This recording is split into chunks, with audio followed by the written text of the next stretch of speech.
This episode is brought to you by my Fertility Awareness Mastery online self-study program. Learn fertility awareness from the comfort of your own home at your own pace for a fraction of the cost. Head over to fertilityfriday.com/mastery for details. That's fertilityfriday.com/mastery.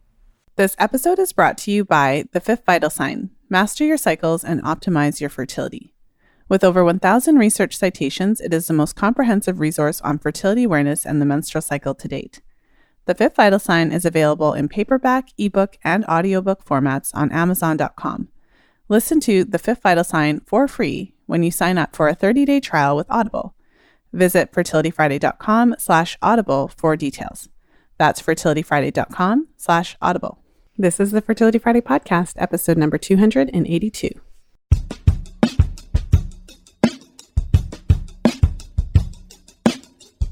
Welcome to the Fertility Friday podcast, your source for information about the fertility awareness method and all things fertility.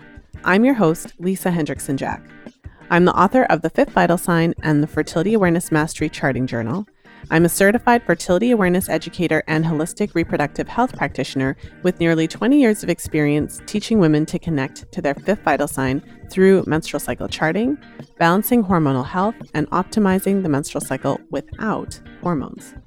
I'm outspoken about hormonal birth control and its impact on fertility and overall health because you have the right to know how your body works and how artificial hormones disrupt that natural process. I host live coaching programs to help you achieve optimal fertility and health because it's important to have healthy menstrual cycles regardless of whether or not you want to have babies. I'm also a wife and mother of 2 beautiful boys. I know, I'm a busy girl, but I managed to fit it all in. This podcast is designed to empower you to take full control of your cycles, your fertility, and your overall health. And I'm so excited that you're here with us today.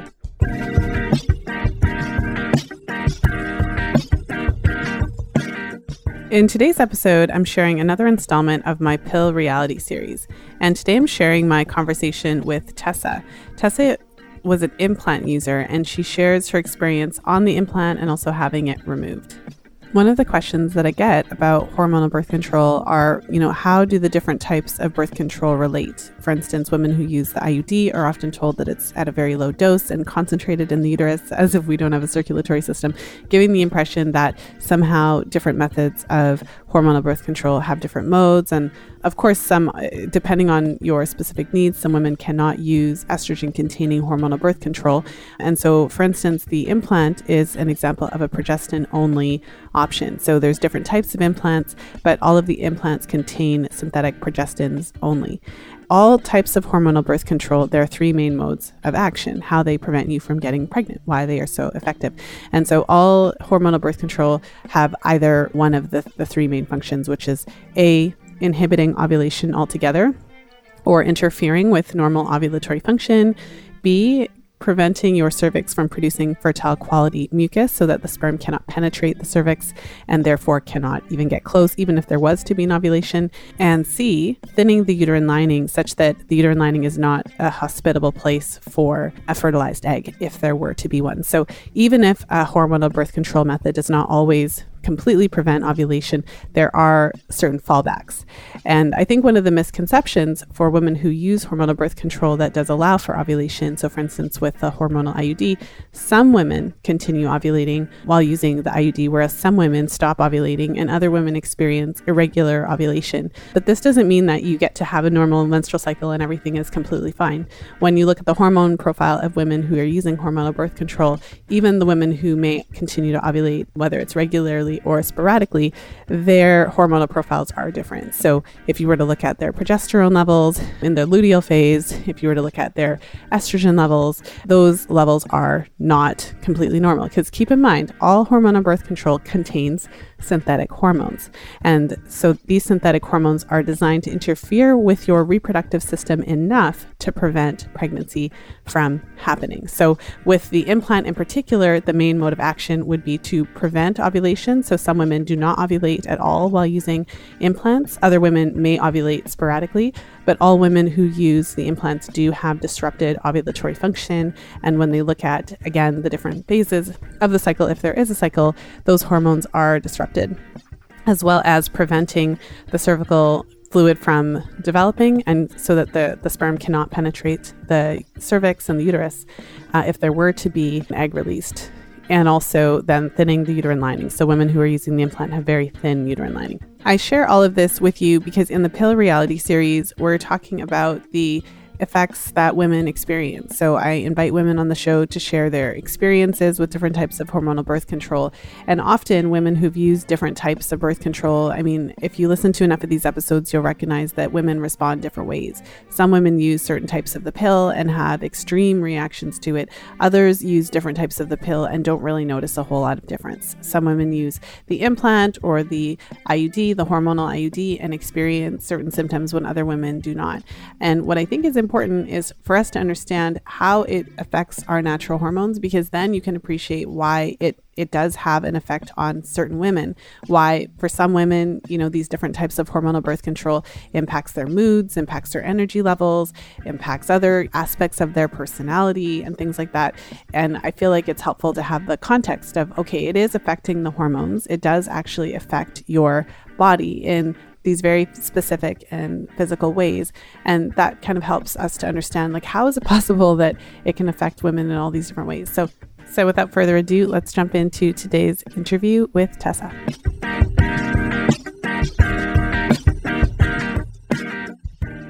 And I'm really excited to be here with Tessa today. Tessa is a member of the Fertility Friday community. And recently I put a post in the Facebook group about specifically the implant, just to ask if anyone's had experiences with it, whether it was positive, negative, neutral. And Tessa, your story stood out to me. And so I reached out to you to ask if you would want to be on the show. And I'm really excited to jump into what your experience was. So welcome to the show. Thank you very much for having me, Lisa. It's nice to be here. And are we on opposite ends of the world? Where are you in the world? I'm in Brisbane, Australia. So yes. That's what I thought. So what time is it there right now? I'm just curious.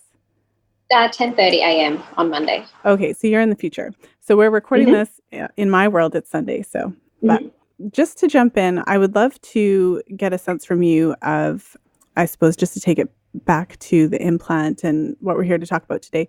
But I would just love to get a sense from you. What was your early experience like with menstruation when you first got your period and your birth control history? So kind of take us up to the point where you got the implant. Okay. So I got my first period when I was about 16 years old. So I was a bit later than most people.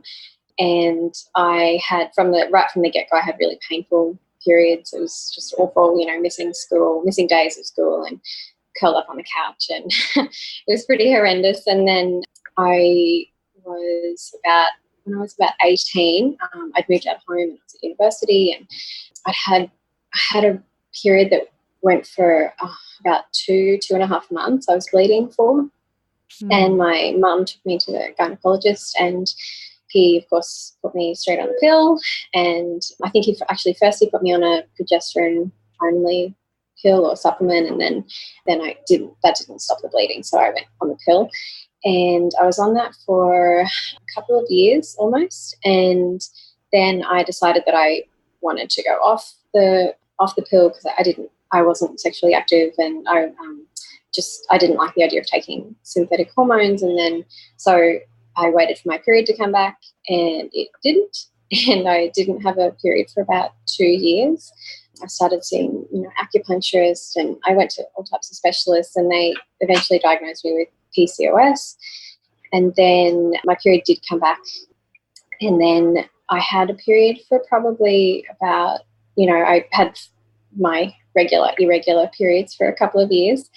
And then I started dating my husband, and I went on the pill for contraceptive reasons. And then eventually I went on to, I think the cost of the pill was getting to me a bit. And then I think my doctor suggested Implant as an option. And so I decided to have that put in, and I was about 24 when I had that put in.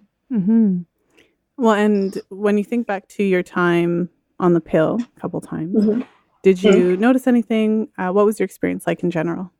On the pill, I think when I was on it, I didn't notice too much, but looking back, I can definitely pinpoint some things that happened. I think I became a lot more anxious and stressed. I definitely put on some weight, and it didn't actually help with my painful periods. I still had very painful periods. It just, I guess, well, not real periods, but I had very painful bleeds still. Yeah. So I didn't really quite remember anything, I didn't notice anything when I was on them, but after I stopped, I definitely noticed a difference. Well, and when you look back and you mentioned that you, in retrospect, felt anxious, what were some of the, I suppose, the emotions, or what are some of the memories when you think back that make you think that the pill contributed to those feelings of anxiety and stress?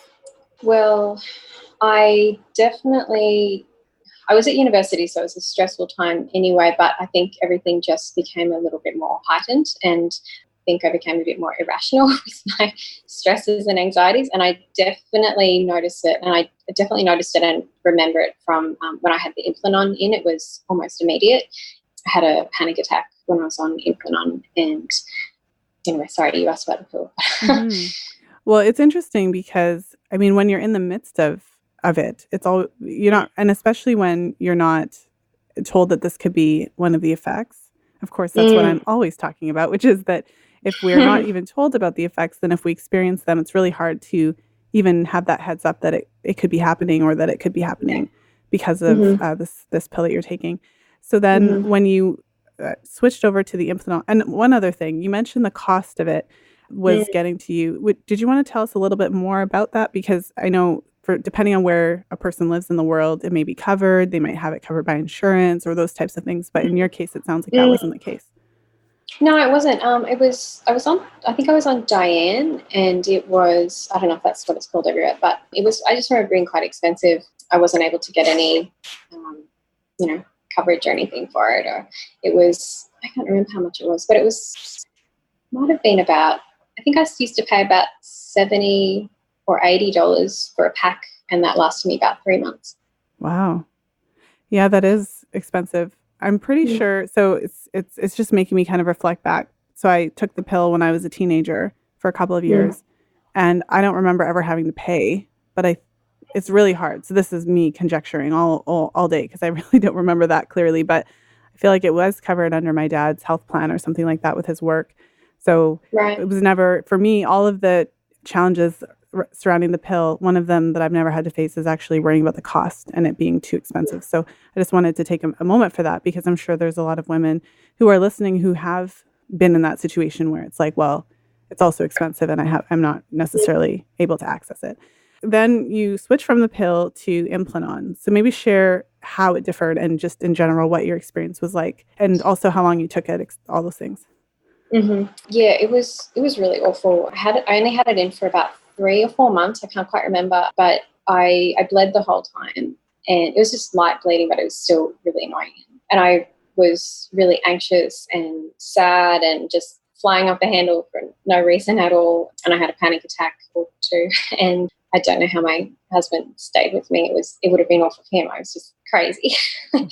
And yeah, and I did go back to the doctor a couple of times to say, hey, I'm still bleeding and I've been feeling really weird and sad and anxious, and, could this be anything to do with it? And she was a little dismissive and just said, oh, it could take a little while for your body to get used to it, and just, just hold on and it might get better. And it didn't. And I eventually just thought this is enough. And yeah, after a few months, I went back to the doctor and asked her to please remove it from my arm.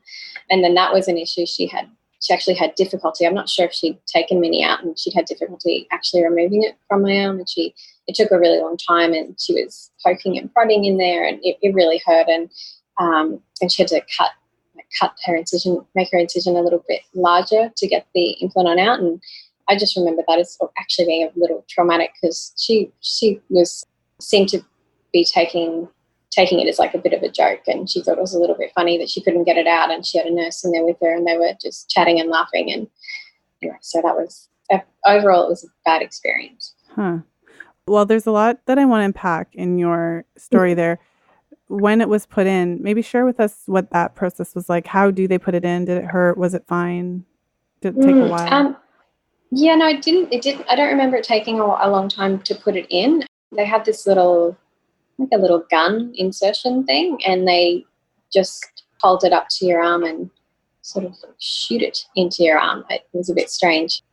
Yeah, it didn't take long, and it hurt a little bit, but it wasn't too bad. And is it, so I heard gun and then I was like, oh dear, but it was like a little device thing. And then do they put it in vertically so that it goes just under the skin, parallel to the skin, parallel to your arm? It runs just under the skin, like just flat under your skin, so it lays parallel to your skin on the inside of your upper arm. Okay. You can feel it and kind of see it when it was in your arm. Okay, and then when you went to get it out, so that was only 3 or 4 months afterwards, by the sounds of it.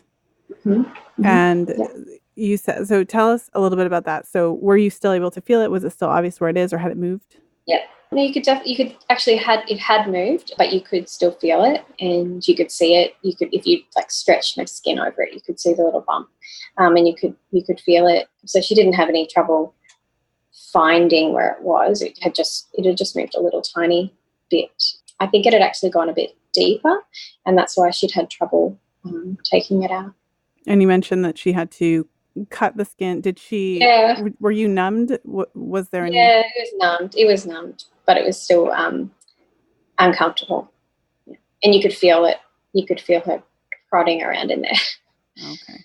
Yeah, and it sounds overall, just in general, like you mentioned that. So you're there to get it out because of these bad symptoms. Mm-hmm. It's uncomfortable. Mm-hmm. It's taking longer than you thought, and obviously she's having a bit of a hard time with it. And then she's kind of joking that it's funny that she can't get it out, which is just not very nice bedside manner. No, it was awful. And my husband was there and in the room, and he had to look away. It was so, gross. It was bloody and pretty bad experience. Well, and you mentioned some of the symptoms. So you said that you bled basically the whole time. So you had it put in, and then when did the bleeding start? I don't remember. It was a while ago, but it was fairly soon after. I'd say within the week probably. And I bled the whole time I had it. It didn't stop. It was just a light bleed, but it was constant. And I always like to get a sense of how much were you having to wear something to collect the blood every day? Yeah, just a pad. An actual pad. And did it did it fill throughout the day, or was it kind of like a light day of your period type of thing? Just like a light day of a period. And did you ever was it kind of constant, or did you ever have kind of like a day of heavier, like it would have been like your period, or was it just kind of this constant light bleeding? No, it was just like a constant light bleeding. And did you have any kind of cramping? And you mentioned your periods had been like painful, or was that just not an issue, just this bleeding? No, I didn't have any cramping or anything like that at that point. It was just the bleeding. That was the main issue. But apart from all of the emotional issues that I have with it.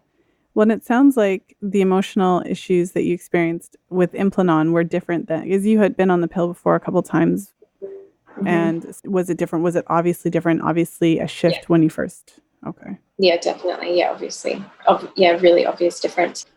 Yeah, complete change in my personality, really. And it was a bit scary because you don't really know what's happening and you think you're going a bit crazy. And when you're in that state, it's hard to step back and realize that it's not always like this, and this isn't quite how you always feel, and it's difficult to separate yourself from how you're feeling right now and remember back to, this started happening when I had the implant put in. It took me a while to work it out, but I eventually did work. I just wanted to pop in quickly into today's episode with Tessa to share a quick message from the show sponsor, Audible. Did you know that you can listen to The Fifth Vital Sign for free with your free trial of Audible? Head over to fertilityfriday.com/audible and listen to The Fifth Vital Sign for free when you try Audible for the very first time. So again, that's fertilityfriday.com/audible. Now let's jump back into today's episode with Tessa.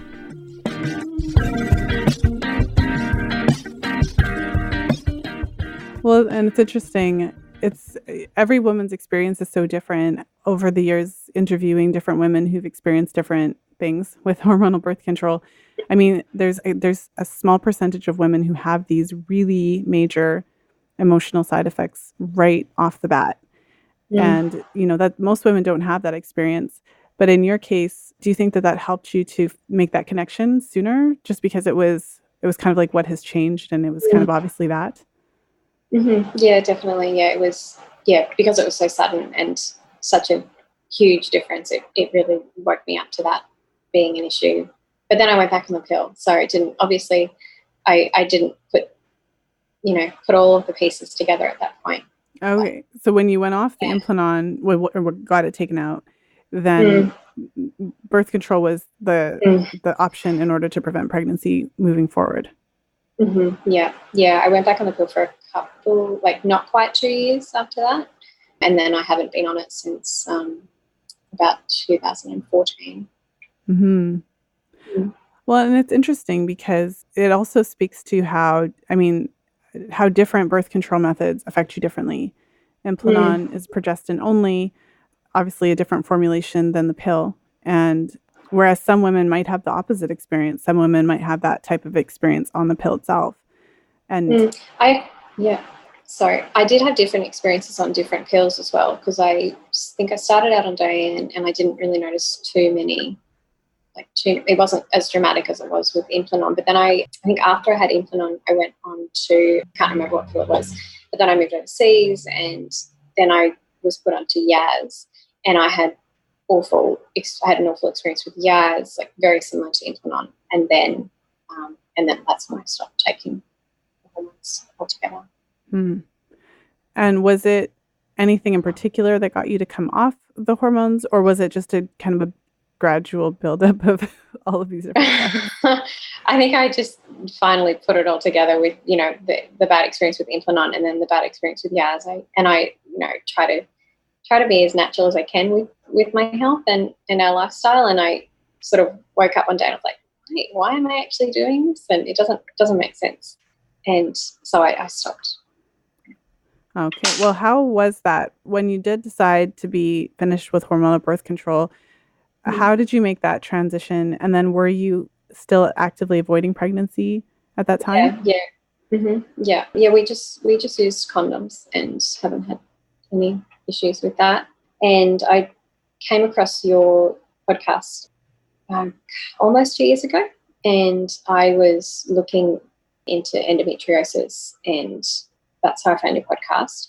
And since I found your podcast, I've actually we've just recently switched just to FAM.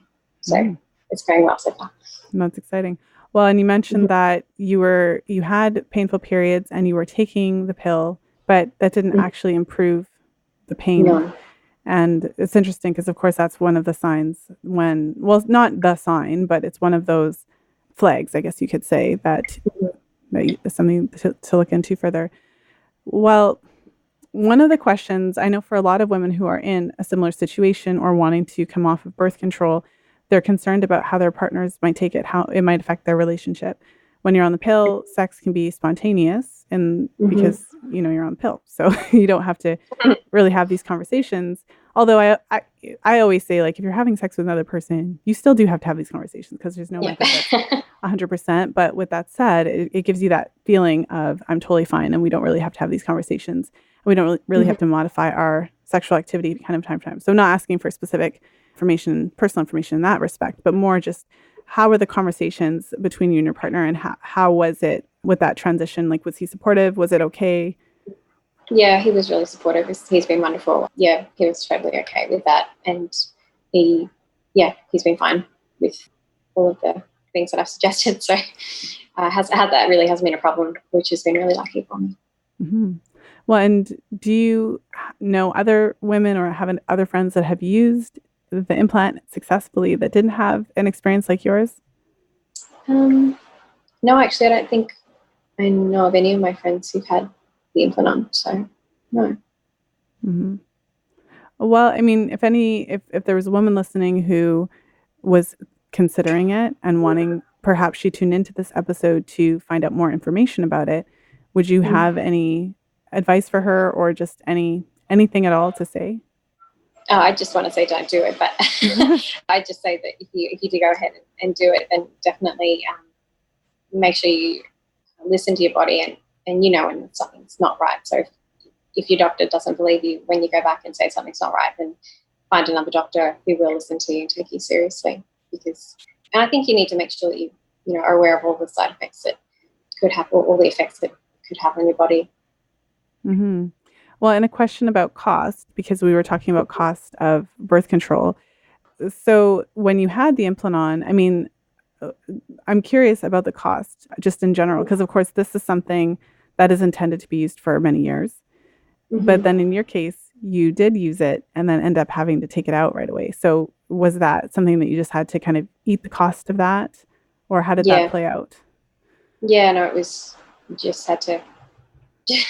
I just had to have it out. So that was that. I can't remember how much it cost, but it was, in the long run, it was a lot cheaper than the pill every month. But there are lots. I think after I took the implant out, then my doctor suggested going on a cheaper pill, which I guess helped me out with the cost then, but it wasn't worth it overall.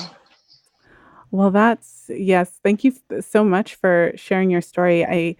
I really appreciate these episodes, and I really appreciate having the opportunity to, just share real women's stories. And I know that I get some flack sometimes because it's like I'm sharing negative stories, but at the same time, I mean, this is your experience. And I think anyone who's listening would know that not every woman who uses Implant on is going to have a significant, emotional reaction right away.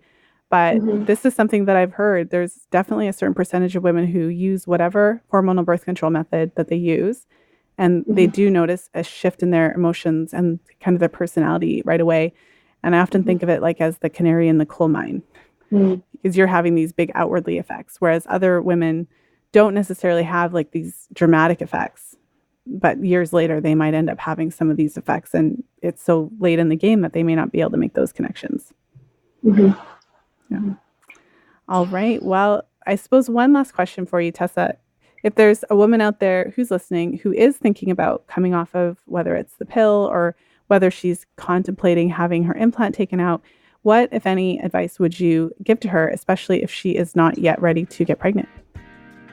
I would definitely recommend your podcast and your book, which is wonderful. There's lots of information in there, and there's just to make sure that you're listening to your body and really taking the best steps for you, and not just listening to your doctor who may not have all of the information that you need at the time.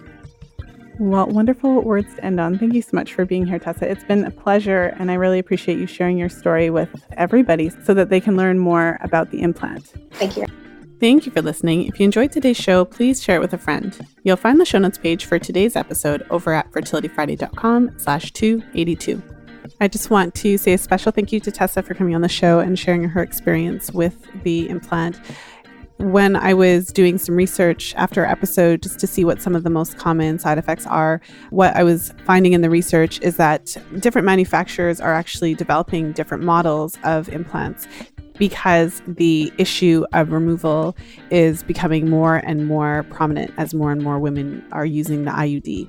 And so it's an established issue that in some cases the implants shift, and sometimes the practitioners are unable to find them without the use of devices like X-ray devices and things like that to actually locate it in the body.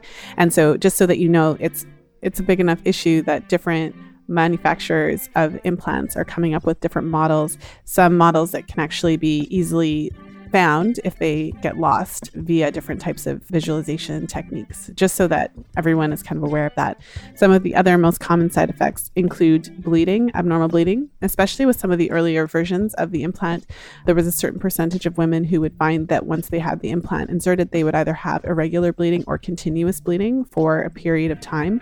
And so that was one of the reasons why a certain percentage of women would have their implants removed before the end of the time.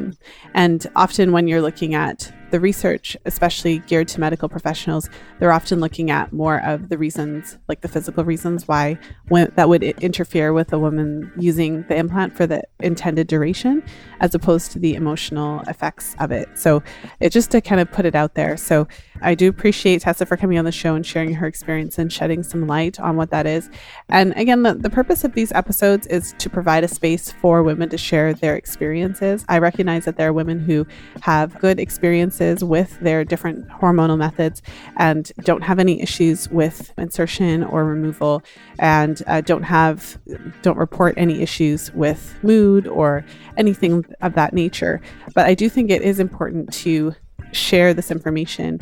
It feels, in my experience, that it's hard to find this information because women who do experience the emotional shifts associated with hormonal birth control use that are well documented and very common, and a shared experience for many women who use them, often feel alone, like they just don't know anybody else who's had experiences like that, or they can't, perhaps their doctors are not making the connection, even if they think it might be related. I've talked to a number of women who'll say, oh, my doctor told me that it couldn't be related to my birth control and things like that. So it's really important to provide a space for us to talk about this, because for Tessa, that was her actual real experience. And for many women, I know some of you who are listening, and many women just in general, that is their experience as well. And so again, I always state this, and I always feel it necessary to state this when talking about birth control. You know, my aim isn't to say that women shouldn't use birth control. It's really to say that we have the right to informed consent. And if you choose to use the implant, you should know what the most common side effects are. You should know about any potential issues that could arise with removal, and you should have the opportunity to talk to your practitioner. You know, have you ever had an issue with removal with your patients? If so, you know, what's done?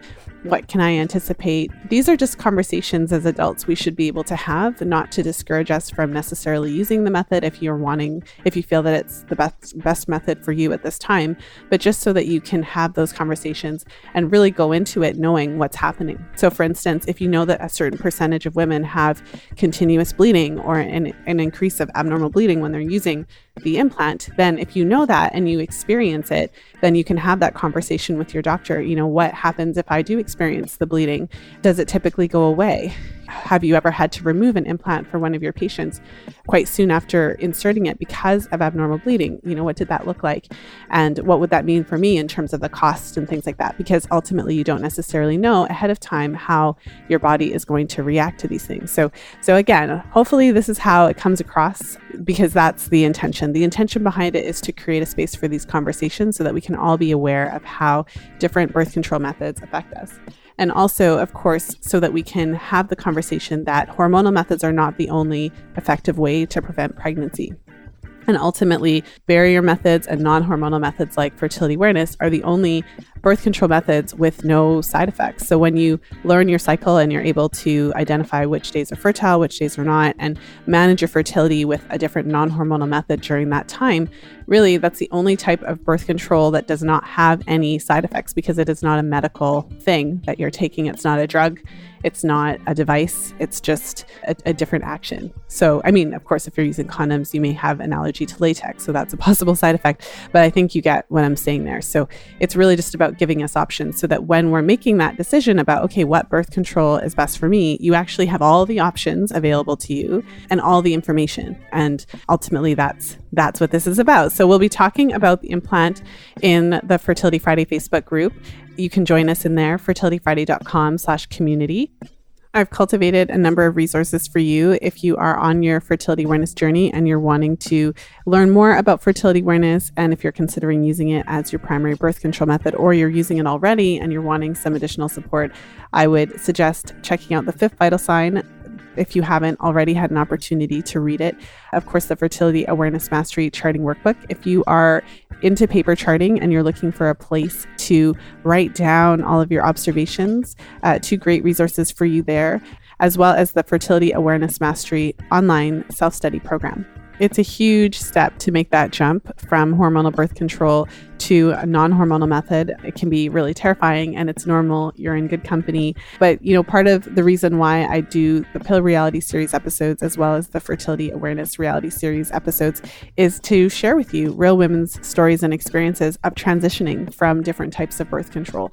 And so some women are transitioning from one type of hormonal birth control to another, and many women are transitioning from hormonal birth control to a non-hormonal method like fertility awareness, or a combination of fertility awareness, because whenever you're using fertility awareness. If you intend to have sex during your fertile window, you always have to find a way to manage your fertility. So it's always in combination with other non-hormonal methods so that you can really do what you want, what feels good, what feels right for your relationship, and also feel good about effectively preventing pregnancy without the use of hormones. So lots of resources for you. Head over to thefifthvitalsignbook.com, and all the resources I mentioned, the book, the charting workbook, and the online course are all there. You will find all of that on the website. So again, that's thefifthvitalsignbook.com.